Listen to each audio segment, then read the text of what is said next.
Bienvenue pour cette nouvelle leçon d'orthographe CM1 CM2. Il s'agit des dictées flash et nous sommes à la liste numéro 7. C'est parti!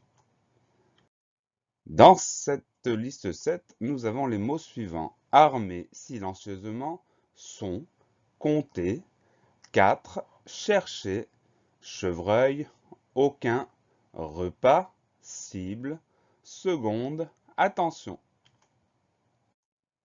Nous commençons par la première moitié des mots. Les mots s'affichent et nous allons les étudier un par un. C'est parti. Le premier mot, c'est le mot armé. Le mot armé, c'est un mot qui vient de arme, donc pas de problème particulier. A-R-M au début du mot, et ensuite on a le son E à la fin qui va s'écrire ER parce que armé, écrit de cette manière-là, est un verbe. Il existe l'armée qui est un nom, mais ça se termine en EE. Quand, dans notre version à nous dans la liste, c'est ER parce que c'est un verbe. Donc, armé, A-R-M-E-R. Je voulais indiquer, ce mot-là est un verbe. C'est un verbe en ER. Donc, c'est un verbe qui appartient au premier groupe. Et comme tous les verbes, on peut le conjuguer à la deuxième personne du singulier du présent, ça donne tu armes par exemple, tandis qu'au passé composé, on dira ils ont armé. Ça nous donne donc son participe passé, armé avec E accent. Voilà pour le mot armé, A-R-M-E-R. Le mot suivant est un mot très long, silencieusement. C'est un mot qui vient du mot silence. Alors attention, première syllabe si, S-I, tout va bien. Deuxième syllabe lent, le son en va s'écrire E-N, donc L-E-N. Ensuite, syllabe suivante, si, on va l'écrire cette fois-ci avec un C et un I. Ensuite, on a le son E, E-U. On a la syllabe ZE, S-E. Le son Z s'obtient avec le S puisqu'il est entouré de deux voyelles. Et on a la dernière syllabe du mot, ment, M-E-N-T. Cette syllabe-là, c'est celle qu'on retrouve souvent à la fin des adverbes. Donc M-E-N-T, normalement, on arrive à l'écrire, on sait le retenir puisque c'est une syllabe qu'on trouve fréquemment à la fin des mots. Donc ça fait beaucoup de syllabes, ça fait beaucoup de choses auxquelles on doit faire attention. Silencieusement, S-I-L-E-N-C-I-E-U-S-E-M-E-N-T. Le mot silencieusement, comme je vous l'ai un petit peu dit, c'est un adverbe. Ça explique pourquoi on a cette syllabe ment à la fin du mot. Et c'est un adverbe qui exprime l'idée de manière. Comment on fait quelque chose, on le fait silencieusement. Ça veut dire en silence. Voilà pour le mot silencieusement. S-I-L-E-N-C-I-E-U-S-E-M-E-N-T. Le mot suivant, c'est le mot son. Alors, il existe plusieurs versions de ce mot-là. Il y a le déterminant son dans son cartable. Il y a le son qu'on entend. Donc, nous, dans notre liste cette semaine, il s'agit bien du déterminant. Ça ne change rien à l'orthographe, mais c'est important de le préciser. Le mot son, il s'écrit exactement comme il se prononce. Ça veut dire S pour le son S et ON pour le son ON. Son S-O-N. Comme je vous l'ai indiqué, nous, on le considère comme un déterminant possessif, c'est-à-dire un déterminant qui dit à qui appartient ce dont on parle. C'est son cartable, c'est son bureau, etc., etc. C'est un déterminant qu'on va pouvoir décliner parce qu'il va changer de forme suivant son genre et suivant son nombre. Donc, la version de la liste son, c'est masculin singulier. Si on met ça au masculin pluriel, ça donne C-S-E-S, par exemple, C chaussures.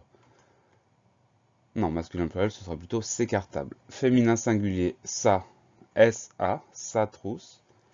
Et féminin pluriel, C-S-E-S, C chaussures, C trousse. Voilà pour le mot son, S-O-N. Le mot suivant, c'est le mot compter. Celui-là, il a des homophones. Un de ces homophones, c'est compter, C-O-N-T-E-R, qui veut dire raconter quelque chose. Celui-là, il veut dire faire les comptes, calculer. Donc, cette version-là va s'écrire avec la première syllabe con, C-O-M. On va mettre un M parce que derrière, il y a un P. C'est un P muet, un P qu'on n'entend pas, mais il est bien présent. Donc, C-O-M-P-T-E-R. On fait très attention à cette lettre P qui s'est glissée au milieu du mot sans qu'on comprenne vraiment pourquoi. Mais il faut y penser. Non seulement il y a le P qui est présent, mais en plus, ça oblige à mettre la lettre M pour le son ON. compter, C-O-M-P-T-E-R. Pardon, une petite parenthèse sur le dernier son, le son E qui va s'écrire R, parce que ce mot-là est un verbe. Donc cette fois-ci, compter, C-O-M-P-T-E-R. Je voulais indiquer ce mot-là est un verbe. Comme c'est un verbe en ER, c'est un verbe qui appartient au premier groupe. On va conjuguer ce verbe. Au présent, ça peut donner je compte. Et au passé composé, vous avez compté. Le passé composé nous donne le participe passé de ce mot-là. Le participe passé, c'est compter avec un E accent à la fin. Voilà pour le mot compter, C-O-M-P-T-E-R. Le mot suivant, c'est un mot qu'on connaît bien, qu'on a souvent vu écrit, qu'on a souvent écrit soi-même. C'est le mot 4. Alors le son K au début du mot s'écrit Q-U. Ensuite, on a la lettre A. Dernière syllabe, TR, T-R-E.